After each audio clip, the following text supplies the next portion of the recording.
성경 봉독하겠습니다.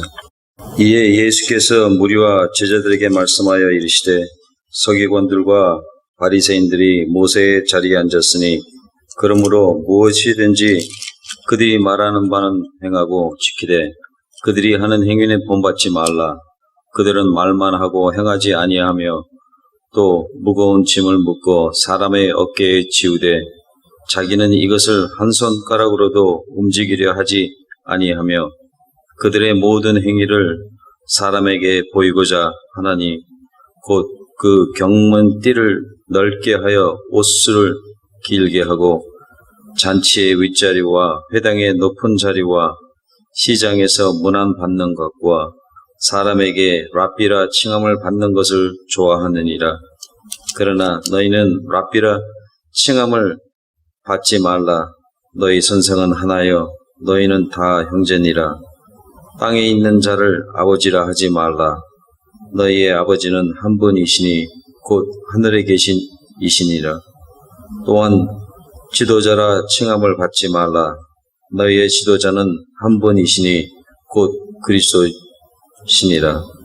너희 중에 큰 자는 너희를 섬기는 자가 되어야 하리라. 누구든지 자기를 높이는 자는 낮아지고 누구든지 자기를 낮추는 자는 높아지리라. 아멘. 마태복음 강의 131회차입니다. 마태복음 23장 1절부터 12절의 말씀을 가지고 교만이라는 제목으로 함께 나누기를 원합니다. 부제목은 모세의 자리에 앉아입니다. 옆에 사람 한번 이렇게 보시고요. 주위의 사람 한번 보시고 인사 좀 나누시고. 얼굴 한번 보셨는데 우리 중에 가장 교만하신 분이 누군가요? 우리 중에 가장 주위를 한번 둘러보시면서 우리 중에 가장 교만하신 분이 누굴까요? 강호찬 집사님, 강미애 집사님, 김은영 사모님, 아니면 저 백필식 목사인가요? 이렇게 질문을 바꿔보죠. 우리 중에 교만하지 않은 사람이 누구입니까? 우리 중에 교만하지 않다고 생각하시는 분, 그렇게 손을 들으실 수 있는 분이 누구입니까? 교만이라는 단어를 사전에서 찾아보면 이렇게 의미를 하고 있는데요. 잘난치 않은 태도로 겸손함이 없이 건방짐. 우리 이런 말 많이 쓰지 않습니까? 참 건방지다 이런 말 많이 쓰잖아요. 저 사람 교만하다 그 얘기죠. 교만은 겸손의 반대말입니다죠. 사전에서 다시 겸손을 찾아보면 이렇습니다. 남을 존중하고 자기를 낮추는 태도. 남을 존중하고 자기를 낮추는 태도. 오늘 본문의 11절과 12절과 정확히 동일한 단어가 겸손이라는 단어입니다. 교만, 누구도 예외 없는 병, 그 병이 교만이라는 병인데요. 오늘 설교는 이 교만에 관한 내용입니다. 마태복음 23장부터 25장은요. 심판을 주제로 하는 한 묶음입니다. 예수님의 마지막 강론인데요. 마태복음 첫 번째 시간에 제가 말씀드렸는데요. 마태복음의 구조는 5개의 강론으로 되어져 있다고 그랬죠. 그 사이사이에 에피소드들이 끼어져 있습니다. 그 5개의 강론 중에 마지막 강론이 오늘 본문인데요. 그런 이유는 이 마태복음에 나와 있는 5개의 강론이 무엇을 상징하냐면 모세 오경을 상징한다고 말씀드렸죠. 마태복음의 1차 독자가 누굽니까? 유대인들입니다. 유대인들이 모세의 법을 최고로 여기고 있고 그 모세의 법을 그들의 평생에 살아내는 것. 그런 그 유대인들 독자들에게 참 모세의 법은 이것이다라고 가르쳐주는 것이 마태복음인 거죠. 다시 말하면 신모세 오경을 주신 겁니다. 율법은 세법으로, 은혜로 완성되어지는 그 그림이 마태복음에 그려져 있는 거죠. 마태복음 26장 1절 한번 보실까요? 마태복음 26장 1절을 보시면 예수께서 이 말씀을 다 마치시고 이렇게 되어 있습니다. 이게 마태복음 강론의 구분 포인트입니다.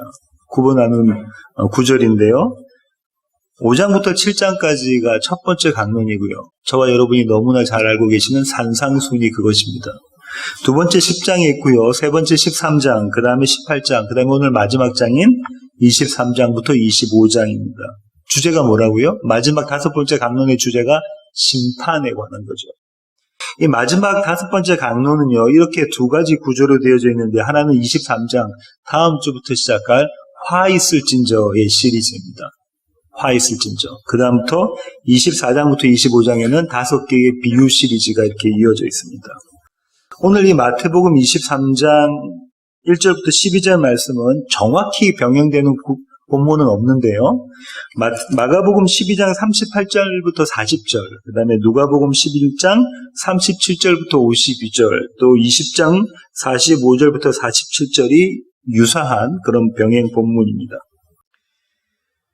찾아보지는 않도록 하겠고요. 오늘 강호찬 집사님이 읽으셨던 이 본문을 신학자들은 이렇게 해석합니다. 루이스 바비에리는 이렇게 해석하는데요. 제가 한번 읽어볼게요. 지도자들의 권위는 인정하되 위선적인 그들의 행위는 본받지 말라. 김기성 목사님이 이렇게 말씀하십니다. 삶으로 뒷받침되지 않는 말씀은 공허하다.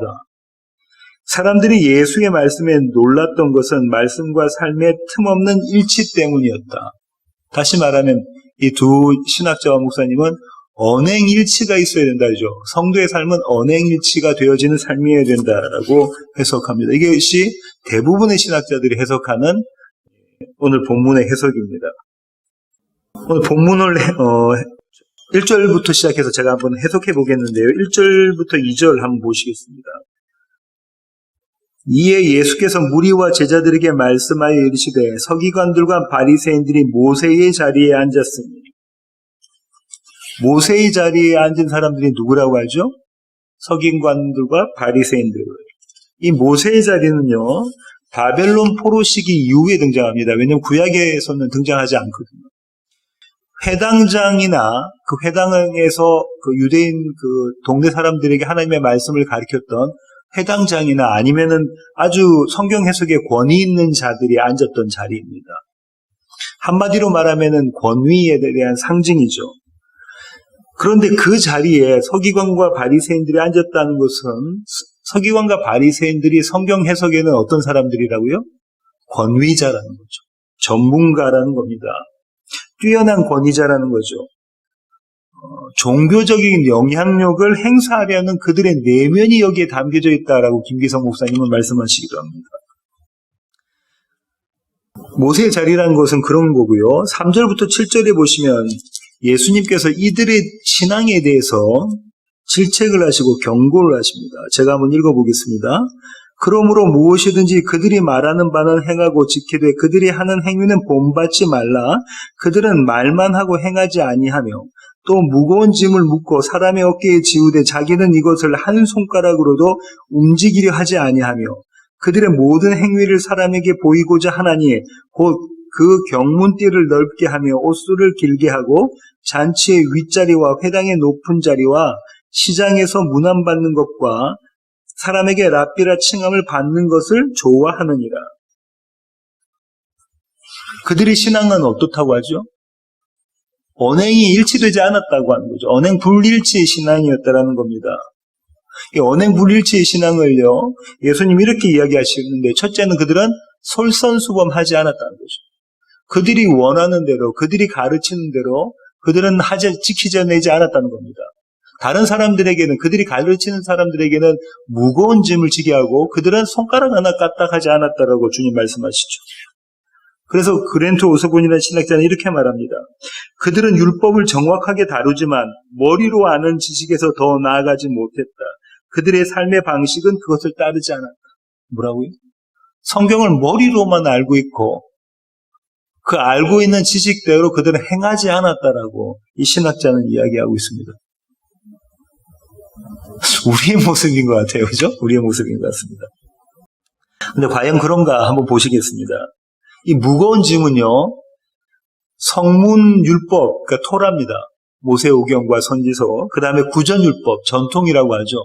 이 성문, 글로 써여져 있는 이 율법과 그 다음에 구전으로 전해지는 장로들의 유전, 이 두 가지를 다 합쳐서 무거운 짐이라고 이스라엘 사람들은 생각했습니다.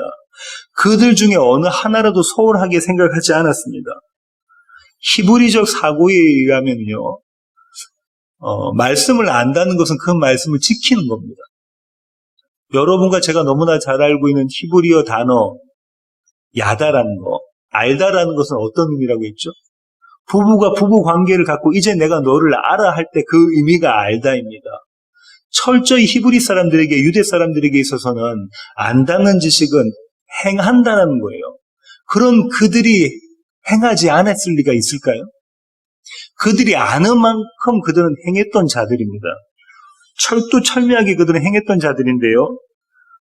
그러면 주님께서 말씀하신 것처럼 그들은 다른 사람에게 무거운 짐을 지어놓고 자기들은 행하지 않은 그런 모습이었을까요? 솔선수범하지 않았던 그런 모습이었을까요? 두 번째로는요, 주님은 그들을 질책하신 이유를 이렇게 말씀하시는데요. 그들은 과시하기를 좋아했다고 해요. 다른 사람의 이목을 끌기를 좋아했다는 겁니다. 그래서 그들은 경문띠를 손목에 차고 다니고 옷수를 길게 늘어뜨렸다고 주님께서 말씀하시죠. 당시 유대 사회의 최고의 가치가 뭐라고 했죠? 명예입니다. 이 명예를 지키는 것이 최고의 가치였고요. 수치를 당하는 것보단 목숨을 잃어버리는 것을 택했던 자들이 그들입니다. 좋은 농부와 나쁜 농부를, 선한 농부와 악한 농부를 어떻게 구분한다고 했죠? 자기 밭에 가라지가 있느냐 없느냐를 가지고 구분한다고 했습니다. 가라지가 있으면 이웃 사람들이 그 농부를 뭐라고 이야기한다고요? 악한 농부라고, 나쁜 농부라고 이야기한다고 했죠. 그럼 그들의 열심의 기준이 뭡니까? 명예를 지키는 겁니다. 그들의 열심의 기준은 다른 사람들의 눈, 내가 나의 명예를 지키겠다는 것이 열심의 기준이었던 거죠. 경문과 옷솔은요, 경문이라는 것은 그 손목에 이렇게 두르거나 아니면 이마에 두르는 건데요. 출애굽기 13장 9절 보시겠습니다. 출애굽기 13장 9절. 이것으로 내 손의 기호와 내 미간의 표를 삼고 여호와의 율법이 내 입에 있게 하라. 이는 여호와께서 강하신 손으로 너를 애굽에서 인도하여 내셨음이니. 16절. 이것이 내 소의 기호와 내 미간의 표가 되리라. 이는 여호와께서 그 손의 권능으로 우리를 애굽에서 인도하여 내셨음이니라 할지니라. 신명기 6장 8절. 신명기 6장 8절입니다. 너는 그것을 내 손목에 메어 기호를 삼으며 내 미간에 붙여 표로 삼고. 신명기 11장 18절. 이러므로 너희는 나의 이 말을 너희의 마음과 뜻에 두고 또 그것을 너희의 손목에 메어 기호를 삼고 너희 미간에 붙여 표를 삼으며. 지금 이 구절들이 전부 다 경문에 대한 이야기라고요. 그림 같은데, 사진 같은데, 영화 같은 데서 보셨죠? 경문이 어떻게 생겼는지, 그렇죠? 성냥갑처럼 생긴 걸 머리에 뒤로 두르거나 아니면 손목에 띠로 차고 다니는 거죠. 아주 잔잔한 글씨로 쓰여지기도 하고요. 아주 큰 글씨로 쓰여지기도 하는데요. 지금 제가 읽었던 이 구절들과 쉐마에 있는 이 구절들을 거기다 기록했다고 해요. 근데 신명기 11장에 뭐라고 하냐면 나의 이 말을 너희의 마음과 뜻에 두고 마음판에 새기고 그것을 손목에 메어. 이렇게 이야기하고 있습니다. 그럼 이게 어떤 의미냐면요. 유대 사람들에게는 경문을 메고 있다는 것, 이마에 차고 또 손목에 메고 있다는 것은 내가 하나님과 연합된 자다라는 의미인 거예요. 내 마음과 뜻과 정성과 목숨이 하나님과 연합되어 있는 자다라는 표현인 겁니다. 정말로 그들은 그렇게 믿고 그렇게 행했던 자들인 거예요. 옷술은 어떤 의미가 있는지 한번 보시겠습니다. 민수기 15장 37절부터 41절입니다. 민수기 15장 37절부터 41절. 여호와께서 모세에게 말씀하여 이르시되 이스라엘 자손에게 명령하여 대대로 그들의 옷단 귀에 술을 만들고 청색끈을 그 귀에 술에 더하라. 이 술은 너희가 보고 여호와의 모든 계명을 기억하여 준행하고 너희를 방종하게 하는 자신의 마음과 눈의 욕심을 따라 음행하지 않게 하기 위함이라. 그리하여 너희가 내 모든 계명을 기억하고 행하면 너희의 하나님 앞에 거룩하리라. 나는 여호와 너희 하나님이라. 나는 너희의 하나님이 되려고 너희를 애굽 땅에서 인도해 내었느니라. 나는 여호와 너희의 하나님이라. 아까 경문에서도 나왔고 이 옷술에서도 나오는데 어떤 하나님을 기억하라고 하죠? 너희를 애굽 땅에서 건져낸, 구원해낸 그 하나님이라는 거예요. 그 하나님을 기억하라고 이 말씀을 지금 주신 거죠. 그죠? 그리고 너희가 이것을 가지고 있을 때 너희가 그 계명을, 하나님이 너에게 명한 계명을 지키는 것이다. 지키는 것을 기억하라고 말씀하고 계십니다. 한 군데 더 볼게요. 신명기 22장 22절입니다. 22장 12절이네요. 너희는 너희가 입는 겉옷에 내 귀에 술을 만들지니라. 유대 남자들은, 이스라엘 남자들은 겉옷을 입었잖아요. 그게 아주 두꺼운 겉옷입니다. 그것을 밤에는 이불처럼 덮고 잤고요. 그런 그 앞과 뒤쪽에 두 개씩 술을 담는다. 총 4개의 술을 달게 되는 거죠. 이 술을 달고 있다는 것은 아까 경문을 차고 있던 것과 동일한 의미입니다. 내가 하나님과 연합했다. 내가 하나님의 계명을 지켜낸 자다. 나를 구원하신 구원의 하나님. 이 출애굽함에는 10계명이 떠오르잖아요. 그 계명을 내가 다 지켜냈다라는 의미가 여기 담겨져 있습니다. 그런데요, 이 바리새인들은 이 옷술을 길게 늘어뜨리고 다녔다고 해요. 다른 사람이 볼 수 있도록. 명예를 최고의 가치로 생각하는 사회이기 때문에 그렇게 하고 다녔다고 해요. 예수님은 이 겉옷을 입으셨을까요? 안 입으셨을까요? 예수님도 이 겉옷을 입으셨습니다. 마태복음 9장 20절 보실까요? 마태복음 9장 20절입니다. 12해 동안이나 혈루증으로 앓는 여자가 예수의 뒤로 와서 그 겉옷가를 만지니 이는 제 마음에 그 겉옷만 만져도 구원을 받겠다 함이라. 너무나 잘 아는 에피소드다, 그죠? 12년 동안 혈루증을 앓고 있었던 여인이 예수님의 옷자락을 만졌다는 거죠. 그 옷자락에 뭐가 달려 있었을까요? 옷술이 달려 있었습니다. 한 군데 더 보겠습니다. 14장 36절, 마태복음 14장 36절입니다. 35절부터 읽어보겠습니다. 그곳 사람들이 예수이신 줄을 알고 그 근방에 두루 통제하여 모든 병든 자를 예수께 데리고 와서 다만 예수의 옷자락에라도 손을 대게 하시기를 간구하니 손을 대는 자는 다 나음을 얻으니라. 예수님의 옷자락에 손을 대고 있습니다. 그 옷자락은 수술이 달려져 있는 옷자락이고요. 그 옷술이 달려져 있다는 것은 하나님의 명령, 하나님의 계명을 지켜냈다는 겁니다. 하나님과 연합했다는 거죠. 선생 중에 선생, 스승 중에 스승이라는 겁니다. 참 스승이라는 의미를 담고 있습니다. 그래서 이스라엘 사람들은 유명한 선생님, 그 선생님이 길가를 지나가시면 그 선생의 옷자락에 손을 댔습니다. 그래서 병고침을 받을 수 있다라고 생각을 했던 거죠. 그게 유다의 이스라엘 전통 가운데 내려오고 있었죠. 세 번째로 예수님께서 서기관과 바리새인들을 지적하신 것들은 이런 겁니다. 존경받는 것을 그들은 좋아했다라고 이야기합니다. 윗자리와 높은 자리에 앉는 것을 좋아했고 시장에서 문안받는 것을 좋아했고 랍비라고 불리는 것을 좋아했다고 합니다. 근데 한번 생각해 보죠. 그들은 자타가 공인하는 이스라엘의 선생이죠.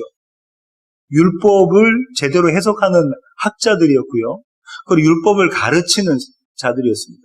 그러면 그 자들이 사람들에게 존경받는 것은 당연한 일입니다. 그렇죠? 예, 그런 당연한 일인 거죠. 그런데 예수님은 그들을 질책하시고 그들을 나무라시는 거죠. 그러면서 예수님은 8절부터 12절을 통해서 제자들에게 이렇게 당부하십니다. 제가 한번 읽어보겠습니다. 마태복음 23장으로 돌아가셨어요. 8절부터 12절입니다. 그러나 너희는 랍비라 칭함을 받지 말라. 너희 선생은 하나요. 너희는 다 형제니라. 땅에 있는 자를 아버지라 하지 말라. 너희 아버지는 한 분이시니 곧 하늘에 계신 이시니라. 또한 지도자라 칭함을 받지 말라. 너희의 지도자는 한 분이시니 곧 그리스도시니라. 너희 중에 큰 자는 너희를 섬기는 자가 되어야 하리라. 누구든지 자기를 높이는 자는 낮아지고 누구든지 자기를 낮추는 자는 높아지리라. 이렇게 제자들에게 당부를 하신 거예요. 먼저 뭐라고 하셨고요? 서기관과 바리새인들을 본받지 말라. 그들은 언행일치가 되지 않는 자들이다. 그들의 신앙을 본받지 말라고 말씀하시면서 제자들에게 이렇게 당부를 하십니다. 첫 번째, 하지 마라는 당부를 3가지를 하시죠. 뭘 하지 말라줘요? 랍비라 칭함을 받지 말라고 하십니다. 둘째로는요, 아버지라 다른 사람을 부르지 말라고 하고요. 셋째는요, 지도자라고 불림을 받지 말라고 얘기합니다. 당시에 랍비는 누가 될 수 있냐면요, 매일 토라를, 매일 하나님의 말씀을 7장씩 7년을 공부하고 난 다음에 7장씩요 7년을 공부하고 난 다음에 시험을 통과한 자에게 주어지는 것이 랍비의 자격입니다. 장재열 목사님이 연구하셔서 그렇게 말씀하셨는데요. 한번 생각해 보십시오. 매일 7장씩의 성경을 7년 동안 공부하고 난 다음에 그 다음에 시험 칠 자격이 주어지고 시험을 통과하면 얻는 것이 랍비의 자격. 두 번째는요, 특별히 랍비의 자격을 받는 경우가 있는데 율법 해석의 탁월함을 드러낸 사람입니다. 아주 어렵다는 율법들, 하나님의 말씀을 탁월하게 해석해내고 무리의 대중들의 지지를 얻던 그런 사람도 랍비라는 칭호를 받게 되는 거죠. 이 랍비만이 이스라엘 대중들을 가르칠 수 있었던 겁니다.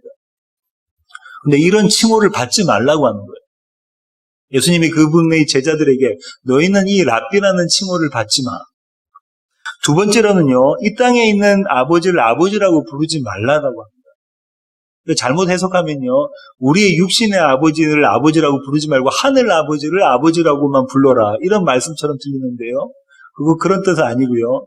당시 유대 사회에서는 누구에게 아버지라고 부르냐면, 육신의 아버지 말고 누구에게 아버지라고 부르냐면 랍비 중에 랍비에게 아버지라고 부릅니다. 모든 유대 사람들이 존경해 마지 않는, 내가 저 사람을 내 삶의 모범으로 생각해야지, 하나님의 말씀을 제대로 가르치고 하나님의 말씀을 제대로 실천하는 저 사람을 나의 아버지라고 여겨야지 하는 그 사람이 아버지인 거예요. 무엇과 연관되어 있습니까? 가르침과 연관되어져 있습니다. 그죠? 랍비처럼. 세 번째는요, 누구라고 칭함받지 말라고요? 지도자라고, 리더라고 칭함받지 말라고 하는데요. 이 지도자도요, 헬라어의 단어를 찾아보면 가르치는 지도자입니다. 가르치는 지도자. 그러면 이 세 가지가 다 뭘 이야기하는 건가요? 랍비라고 칭함받지 마. 이 땅에 있는 아버지를 아버지라고 부르지 마. 그 다음에 지도자라고 불림을 받지 마. 이거는 다 가르치는 것과 연관이 되어져 있다. 그죠? 너는 가르치는 선생이라는 그 이야기를 듣지 말라는 얘기입니다. 신약교회에서도 아버지라는 용어, 선생이라는 용어 종종 사용했거든요. 바울은 자기를 아버지라고 이야기했었다. 고린도전서 4장 14절부터 15절 보시겠습니다. 고린도전서 4장 14절부터 15절입니다. 내가 너희를 부끄럽게 하려고 이것을 쓰는 것이 아니라 오직 너희를 내 사랑하는 자녀같이 권하려 하는 것이라. 그리스도 안에서 1만 스승이 있으되 아버지는 많지 아니하니 그리스도 예수 안에서 내가 복음으로써 너희를 낳았습니다. 선생도 나오고 아버지도 나온다죠. 바울이 지금 뭐라죠? 고린도 교회에 있는 성도들에게 내가 너희를 낳았다. 복음으로 낳았다. 내가 너희를 하나님의 말씀으로 낳았다고 이야기하고 있잖아요. 이런 사람은 아버지라고 이야기한다고. 그런데 이 말씀을 바울도 쓰고 있는데 예수님이 이 아버지라는 칭호를 쓰지 말라고 하셨단 말이죠. 바울이 예수님의 말씀을 어기게 된 셈이잖아요. 예수님께서 이 세 가지를 하지 말라고 하셨던 말씀은요, 예수님이 그 대답을 말씀해 주십니다. 뭐라고 하시냐면 선생은 하나고 아버지도 한 분이시고 지도자도 그리스도 한 분이다라고 이야기하고 있습니다. 뭐라고요? 선생도 하나, 아버지도 한 분, 지도자도 그리스도밖에 없다. 성경은요, 참 교사를 하나님이라고 말씀하고 계시죠. 요한복음 14장 26절입니다. 요한복음 14장 26절. 보혜사 곧 아버지께서 내 이름으로 보내실 성령 그가 너희에게 모든 것을 가르치고 내가 너희에게 말한 모든 것을 생각나게 하리라. 예수님께서요, 제자들에게 뭐라고 말씀하시냐면 참 교사는 누구라고 하시죠? 성령 하나님이라고 말씀하고 계시는데 그 성령 하나님이 뭘 이야기해 주십니까? 예수님이 말씀하셨던 것이 이런 뜻이다라고 해석해 주신다고 하시고요. 이 하나님의 말씀, 성부 하나님이 성자 하나님에게 주셨던 그 말씀을 가르쳐 주시는 분이 성령 하나님이다라고 말씀하고 계시죠. 삼위 하나님이 참 교사시다. 하나님이 참 스승이고 하나님이 참 아버지시다. 하나님이 참 지도자시다라고 말씀하고 계신 겁니다. 그렇다면 성령 하나님으로 해석되어지지 않는 그 말씀은, 그렇게 예수 그리스도를 증거하고 있지 않는 그 말씀은, 예수 외에 복음 외에 윤리나 기타 그 밖에 다른 것들을 증거하고 있는 그 말씀은 참 교사의 말씀이 아니다라고 말씀하고 계신 것이죠. 그러고 난 다음에 예수님은요, 이 하지 마라라는 당부들을 하고 나신 다음에 하라라는 당부를 하십니다. 너희는 오히려 섬기는 자가 되고 낮추는 자가 되라 라고 말씀하시죠. 이 말씀은 제가 이전에 나눴었는데요. 마태복음 20장으로 가보실까요? 마태복음 20장 20절부터 보실게요. 20장 20절부터 28절까지. 그때에 세베대의 아들의 어머니가 그 아들들을 데리고 예수께 와서 절하며 무엇을 구하니 예수께서 이르시되 무엇을 원하니나 이르되 나의 이 두 아들을 주의 나라에서 하나는 주의 우편에 하나는 주의 좌편에 앉게 명하소서. 예수께서 대답하여 이르시되 너희는 너희가 구하는 것을 알지 못하는도다. 내가 마시려는 잔을 너희가 마실 수 있느냐? 그들이 말하되 할 수 있나이다. 이르시되 너희가 과연 내 잔을 마시려니와 내 좌우편에 앉는 것은 내가 주는 것이 아니라 내 아버지께서 누구를 위하여 예비하셨든지 그들이 얻을 것이니라. 10 제자가 듣고 그 두 형제에 대하여 분이 여기거늘 예수께서 제자들을 불렀다가 이르시되 이방인의 집권자들이 그들을 임의로 주관하고 그 고관들이 그들에게 권세를 부리는 줄을 너희가 알거니와 너희 중에는 그렇지 않아야 하나니 너희 중에 누구든지 크고자 하는 자는 너희를 섬기는 자가 되고 너희 중에 누구든지 으뜸이 되고자 하는 자는 너희의 종이 되어야 하리라. 이 구절을 지금 예수님께서 말씀하고 계신 거잖아요. 너희 중에 큰 자는 어떤 자라고요? 너희를 섬기는 자. 너희 중에 으뜸이 되는 자는 누구라고요? 그들을 이웃의 종이 되는 자라고 주님께서 말씀하고 계시네요. 어떻게 뭘 원했던 자들에게? 큰 자가 되기 위했고 주인이 되고자 했던 자들. 하나님 나라가 임하시면 그 좌우편에 내가 앉기를 원했던 그 자들에게 주님께서 이 말씀을 주셨다고요. 어떤 자들이더라고요? 낮추는 자가 되어지고 낮아지는 자가 되어지고 섬기는 자가 되어져라. 겸손한 자가 되어져라. 교만한 자가 아닌 겸손한 자가 되어져라라고 말씀을 하셨다고요. 그러시면서 주님께서 덧붙이십니다. 그 겸손 어떻게 얻는 건 줄 아니? 28절 보십시오. 인자가 온 것은 섬김을 받으려 함이 아니라 도리어 섬기려 하고 자기의 목숨을 많은 사람의 대속물로 주려 함이니라. 뭐라고요? 이 예수의 섬김을 통해서만 너희가 섬기는 자가 되어지고 이 예수의 낮아짐을 통해서만 너희가 낮아지는 자가 되어진다라고 말씀하신 것이죠. 이렇게 해서 오늘 에피소드가 끝났는데요. 신학자들은 이렇게 이야기합니다. 이 결론은 어떻게 내냐면요. 위선과 자기 과시와 자만의 죄에 빠지지 않도록 해라. 겸손과 섬김을 추구하라. 한마디로 말하면 말로만 하지 말고 말로만 떠들지 말고 몸으로 행동해라. 실천으로 보여라. 언행일치의 신앙인이 되어라 라고 결론을 냅니다. 저는 오늘 본문을 읽고 두 가지 질문이 들었는데요. 첫 번째 질문은 이겁니다. 오늘 본문 23장 3절 한번 가보시면요. 무엇이든지 그들이 말하는 바는 행하고 지키되 그들이 하는 행위는 본받지 말라라고 말씀하셨잖아요. 뭐라고요? 그들이 말하는 것은 그 듣고 지켜. 하지만 그들의 행위는 본받지 마. 이렇게 말씀하셨다고요. 산상수훈에서는 어떻게 말씀하셨냐면 이것과 달리 말씀하셨습니다. 첫 번째 강론에서는 뭐라고 말씀하셨죠? 너희가 이렇게 들었으나 나는 너희에게 이렇게 이른다. 너희는 이렇게 들었지. 그렇지만 나는 너희에게 이렇게 이야기해. 그곳에서는 이 서기관과 바리새인들, 모세가 이야기했던 것을 서기관과 바리새인들이 이렇게 해석해 놓은 것들을 부정해 버리셨다고요. 참 율법은, 참 모세의 법은 이것이라고 해석해 주셨잖아요.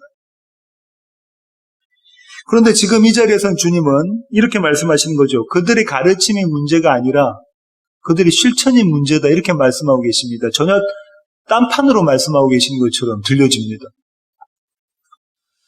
오늘 본문 읽고 두 번째 드는 질문은 이런 겁니다. 왜 주님은 그들이 무거운 짐을 다른 사람들에게 지우고 자기들은 손가락 하나 까딱하지 않았다고 말씀하셨을까? 앞서 살펴본 대로요. 그들은 마음과 뜻과 정성과 자기의 목숨을 바쳐서 하나님을 사랑했던 자들이랍니다. 이웃을 사랑했던 자들이라니까요. 계명을 지켰던 자들이라니까요. 이마와 손목에 경문을 붙이고 다니고요. 옷술을 늘어뜨리고 다녔던 자들입니다. 그렇게 그들은 열심을 다해 솔선수범을 했던 자들입니다. 그러니까 대중의 존경을 받죠. 만약에 입술로만 떠벌리고 자기들이 실천 안 했다면은, 그랬다면 우리 주위에 있는 사람들이 그런 사람을 존경하나요? 당시의 유대 사람들이 그런 랍비, 그런 선생, 그런 아버지를 존경했을까요? 아닙니다. 그들은 최선을 다해서 하나님 사랑, 이웃 사랑을 실천했던 자들이고 솔선수범했던 자들이라고요. 선생, 랍비, 지도자, 아버지라는 그런 이름 받기가 조금이라도 부끄럽지 않았던 자들이 그들입니다. 그런데 주님은 왜 그들을 위선자라고 부르셨을까? 이 두 번째 질문부터 먼저 답을 하면 이렇습니다. 그들이 가르쳤던 이스라엘에게 얹혀놓았던, 맡겼던 이 무거운 짐은요, 다른 말로 말하면 멍에입니다. 멍에. 이전에 나눴던 적이 있는 마태복음 11장 30절로 가보실까요? 마태복음 11장 30절입니다. 이는 내 멍에는 쉽고 내 짐은 가벼움이라 하시니라. 29절 보실까요? 나는 마음이 온유하고 겸손하니 나의 멍에를 메고 내게 배우라. 그리하면 너희의 마음이 쉼을 얻으리니. 28절 수고하고 무거운 짐진 자들아 다 내게로 오라. 내가 너희를 쉬게 하리라. 수고하고 무거운 자들이 수고하고 무거운 짐을 진 자들이 지금 누구라는 거예요? 누가 그 짐을 올려놨죠, 그들에게? 오늘 본문에 의하면 서기관과 바리새인들이 그들에게 짐을 올려놨다는 거예요. 그 짐이 무슨 짐입니까? 율법의 짐입니다. 그들이 솔선수범하면서 지켰던 그 짐이라는 거죠. 그 짐을 지고 있는 자들아 다 내게로 오라. 내 멍에는 쉽다라고 주님께서 지금 말씀을 주고 계시는 거라고요. 예수님의 짐의 멍에는 가볍습니다. 왠지요? 그분이 홀로 지신 짐이기 때문에 그렇죠. 그분이 다 이루신 일이기 때문에 그렇습니다. 요한복음 19장 30절에 예수님께서 십자가상에서 그에게 맡겨주신 모든 사명을 다 감당하시고 하셨던 마지막 말씀이 뭐죠? 다 이루었다. 테텔레스타이죠. 다 이루었다. 예수님이 다 이루셨어요. 그 다 이루신 그 멍에를 우리와 함께 지신 거예요.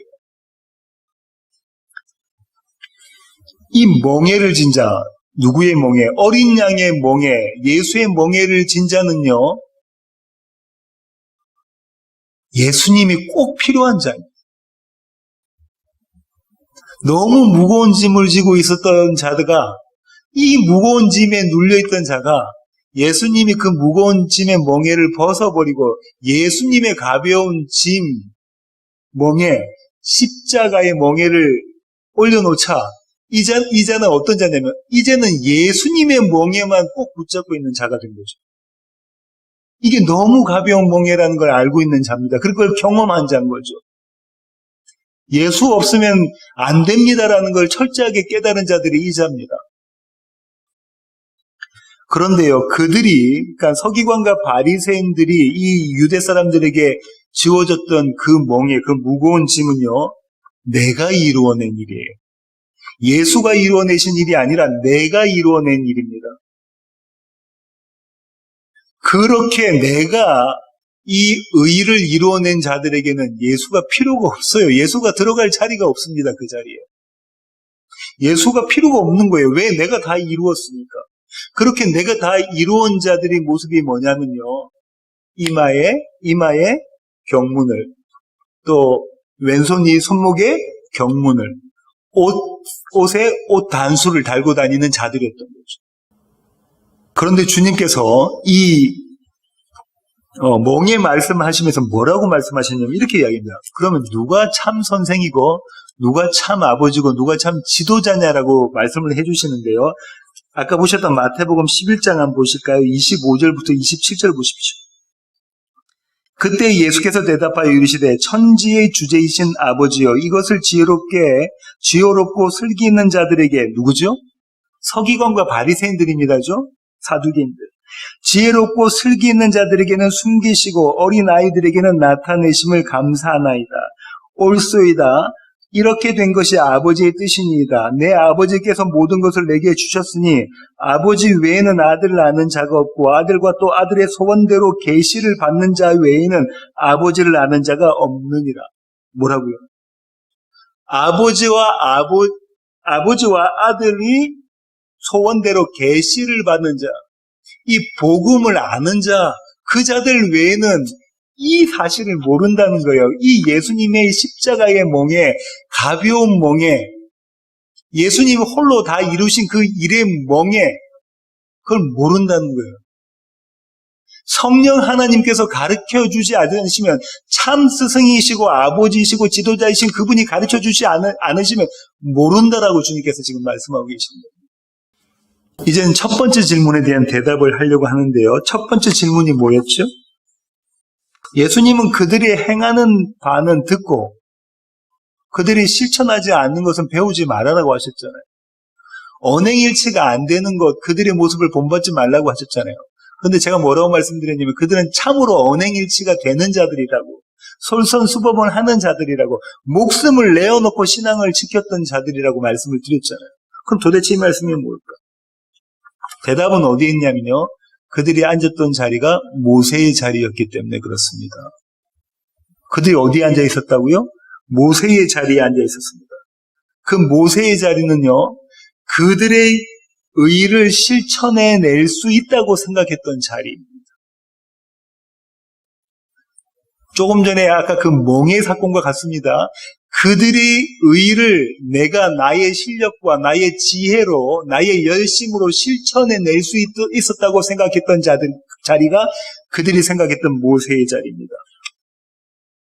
그런 모세의 자리라면요, 그들은 자기의 의를 가지고 누구를 심판하죠? 이웃을 심판합니다. 나는 이런 것들을 이루었어라고 이웃을 심판하게 되죠. 우리는 그렇지 않습니까? 우리가 조금이라고 복음을 알고 있으면 나는 이렇게 저 사람은 저렇게 우리가 조금 교회에서 봉사하고 사역하고 열심을 내고 있으면 나는 이렇게 저 사람은 저렇게 우리가 심판하지 않습니까?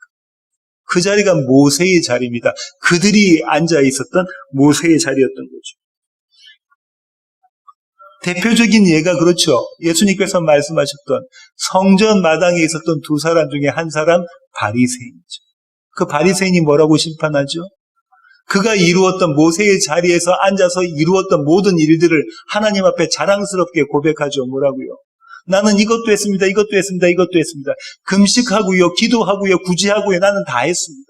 그런데 저 세리는 그렇게 하지 않았습니다. 저 세리같이 않게 하셨던 그 하나님을 내가 찬양합니다라고 이야기하죠. 누구의 의를 드러내는 겁니까? 예수 그리스도의 의에는 그에게 들어갈 자리가 없고 오직 그가 이루어낸 자기 자신의 의, 서기관과 바리새인의 의만 드러내는 자리였잖아요. 이 자리가 모세의 자리, 그들이 앉았던 자리였던 거죠. 오늘 본문으로 다시 돌아오셔서요. 마태복음 23장 8절 한번 보실까요? 마태복음 23장 8절입니다. 그러나 너희는 랍비라 칭함을 받지 말라. 너희 선생은 하나요. 너희는 다 뭐라고요? 형제니라. 너희는 다 형제니라. 이게 어떤 의미냐면요. 이런 의미입니다. 야고보서 4장으로 갈게요. 야고보서 4장 11절부터 12절입니다. 야고보서 4장 11절부터 12절. 형제들아 서로 비방하지 말라. 형제를 비방하는 자나 형제를 판단하는 자는 곧 율법을 비방하고 율법을 판단하는 것이라. 내가 만일 율법을 판단하면 율법의 준행자가 아니요 재판관이로다. 입법자와 재판관은 오직 한 분이시니 능히 구원하기도 하시며 멸하기도 하시느니라. 너는 누구이기에 이웃을 판단하느냐. 정확히 야고보가 이 말씀 지금 하고 있다 그죠? 재판관은 누구밖에 없다고요. 율법을 만드신 그분밖에 없다. 참 선생이시고 아버지시고 지도자이신 그분밖에 없다. 너희는 랍비 되기를 원하지 말라라고 말씀하고 계시죠. 저와 여러분의 모습을 보면 이 모습이 매일매일이 매 시간이 3일 전부가 이 모습 아닙니까? 우리가 잘하는 거 조금 한 가지 가지고 다른 사람을 숱하게 비난하고 심판하고 입 밖으로 내지는 않지만 마음속은 그러지 않습니까? 우리의 남편, 우리의 아내, 우리의 자녀, 우리 부모, 우리의 형제들 그렇게 하고 있지 않습니까? 야고보가 뭐라고 합니까? 서로 비방하지. 네가 누구이기에? 심판자는 오직 한 분 하나님밖에 안 계시고 너희는 서로 어떻게 해? 형제라 해라. 예수 그리스도의 사랑으로 사랑해라 이 말씀을 하고 계십니다. 오늘 설교의 결론을 맺겠습니다. 지난 시간에 제가 설교의 결론을 좀 길게 맺는다고 했는데 딸들이 차 타고 가면서 아빠 설교의 결론이 그렇게 길면 어떻게 해요? 누가 그걸 결론이라고 생각하겠어요? 오늘 결론은 짧습니다. 교만했던 한 사내의 이야기를 하고 싶은데요. 그는 대단한 열심을 가졌던 사내입니다. 빌립보서 3장 3절부터 6절 한번 보실까요? 빌립보서 3장 3절로 6절입니다. 4절부터 볼게요. 그러나 나도 육체를 신뢰할 만하며 만일 누구든지 다른 이가 육체를 신뢰할 것이 있는 줄로 생각하면 나는 더욱 그러하리니 나는 8일 만에 할례를 받고 이스라엘 족속이요 베냐민 지파요 히브리인 중에 히브리인이요 율법으로는 바리새인이요 열심으로는 교회를 박해하고 율법의 의로는 흠이 없는 자라. 바울이 뭐라고 이야기하냐면요. 자기는 율법의 의로는 이만큼의 흠도 없는 자다라고 이야기했던 자입니다. 대단한 겁니다. 우리 가운데 누가 율법의 의로는 흠이 없다고 이야기할 수 있습니까? 바울은 그 얘기를 한 거예요. 나는 율법의 의로는 단 하나의 한 조각의 흠도 없는 자다라고 이야기합니다. 그럼 그가 뭐라고 이야기하는가 볼까요? 그러나 무엇이든지 내게 유익하던 것을 내가 그리스도를 위하여 다 해로 여길 뿐더러 또한 모든 것을 해로 여김은 내 주 그리스도 예수를 아는 지식이 가장 고상하기 때문이라. 내가 그를 위하여 모든 것을 잃어버리고 배설물로 여김은 그리스도를 얻고 그 안에서 발견되려 함이니 내가 가진 은은 율법에서 난 것이 아니요 오직 그리스도를 믿음으로 말미암은 것이니 곧 믿음으로 하나님께로부터 난 의라. 뭐라고 얘기하냐면요. 내가 그동안 나의 의라고 생각했던 율법의 의, 한 점 부끄러움 없는 그 율법의 의를 나는 나의 배설물로 여긴다. 나의 참 의는 그리스도로부터 난 그 의다. 내가 이거를 깨달았다라고 이야기를 하죠. 바울이 그 사실을 어떻게 깨달았냐면요. 로마서 10장으로 가보실까요? 로마서 10장 2절부터 4절 보시겠습니다. 로마서 10장 2절부터 4절입니다. 내가 증언하노니 그들이 하나님께 열심히 있으나 올바른 지식을 따른 것이 아니니라. 하나님의 의를 모르고 자기 의를 세우려고 힘써 하나님의 의에 복종하지 아니하였느니라. 그리스도는 모든 믿는 자에게 의를 이루기 위하여 율법의 마침이 되시니라. 바울이요 열심히 의미를 알았던 거예요. 모든 자기를 비롯한 모든 이스라엘 유대인들 서기관과 바리새인들이 열심히 뭐라는 거예요? 그들이 하나님께 열심히 있으나 언행이 일치되어져서 설선수범해서 내가 최선을 다해서 목숨 바쳐 내가 하나님을 섬긴다는 열심이 그들에게 있으나 올바른 지식을 따른 것이 아니다. 그들에겐 누가 없었다는 거예요? 참 교사, 참 선생님, 참 아버지, 참 스승이 없었다고 이야기를 하면서 하나님의 의를 모르고 자기 의를 세우고 있었다는 거예요. 이게 무슨 말이냐면 내가 열심을 다해서 하나님을 섬긴다고 했던 그 섬김이 도리어 하나님과 원수되는 것, 하나님의 불복종하는 것, 하나님을 죽이는 일이었다라고 바울이 깨닫습니다. 그 깨달음이요, 내가 지금까지 의로 여겼던 그 모든 것을 배설물로 여기노니 나의 의는 오직 더 나은 의 그리스도 예수의 십자가의 의밖에 없다라고 고백할 수 있게 되는 거죠. 이렇게 겸손한 자로 거듭 태어난 그 바울이 했던 고백을 다시 한번 보겠습니다. 빌립보서 2장 1절로 8절입니다. 빌립보서 2장 1절로 8절입니다. 그러므로 그리스도 안에 무슨 권면이나 사랑에 무슨 위로나 성령의 무슨 교제나 긍휼이나 자비가 있거든 마음을 같이하여 같은 사랑을 가지고 뜻을 합하여 한 마음을 품어. 이게 교회의 모습입니다. 성도의 모습. 한 마음을 품어 아무 일이든지 다툼이나 허영으로 하지 말고 오직 겸손한 마음으로, 교만한 마음이 아닌 겸손한 마음으로 각각 자기보다 남을 낮게 여기고. 가능합니까? 불가능하지 않습니까? 오늘 또 저와 여러분의 모습은 어떤 모습이죠? 남을 나보다 낮게 여기는 게 아니라 낮게 여기는 모습이었지 않습니까? 각각 자기 일을 돌볼 뿐더러 또한 각각 다른 사람들의 일을 돌보아 나의 기쁨을 충만하게 하라. 너희 안에 이 마음을 품으라. 남을 나보다 낮게 여기는, 더 낮게 여기는, 좋게 여기는 그 마음은, 이 마음을 품어야만 가능한데, 이 마음은 곧 그리스도의 예수의 마음이니 그는 근본 하나님의 본체시나 하나님과 동등됨을 취할 것으로 여기지 아니하시고 오히려 자기를 비워 종의 형체를 가지사 사람들과 같이 되셨고 사람의 모양으로 나타나서 자기를 낮추시고 죽기까지 복종하셨으니 곧 십자가에 죽으십니다. 십자가에 죽으신 참 겸손하셨던, 교만이라고는 한 털끝까지 없으셨던 그 예수 그리스도의 이 마음을 너희가 품어라.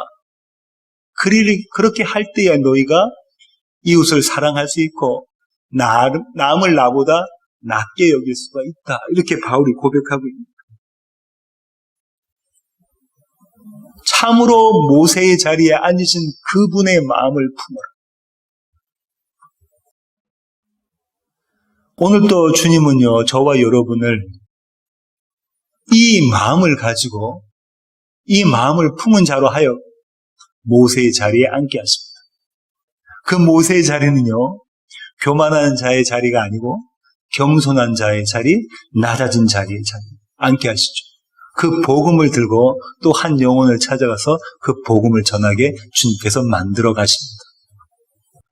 주님은 그렇게 오늘 또 저와 여러분을 겸손한 자로 세우십니다. 이 은혜로 채워주시는 세워지는 교회 모든 가족 되기를 원합니다. 기도하시겠습니다. 주님, 그렇습니다. 하나님, 우리는 우리의 지혜와 우리의 능력으로 또 우리의 열심으로 모세의 자리에 앉아서 겸손한 자가 아닌 교만한 자, 낮은 자가 아닌 높은 자의 자리에서 우리의 이웃들을 심판합니다. 하지만 주님께서 이런 우리를 그대로 내버려 두지 않으시고 참 모세의 자리에 앉으신 주님께서 우리로 하여금 그리스도 예수의 낮아진 마음, 겸손한 마음을 품게 하셔서 그 자리에 다시 앉히십니다. 그렇게 예수 그리스도의 복음을 전하게 하십니다. 그렇게 우리의 이웃을 사랑하게 하십니다. 그렇게 남을 나보다 낮게 여기게 주님께서 만들어 가십니다. 주님, 이 은혜로 가득한 세워지는 교회의 모든 지체들 되게 하여 주시옵소서. 예수 그리스도의 귀하신 이름으로 간절히 기도하옵나이다. 아멘.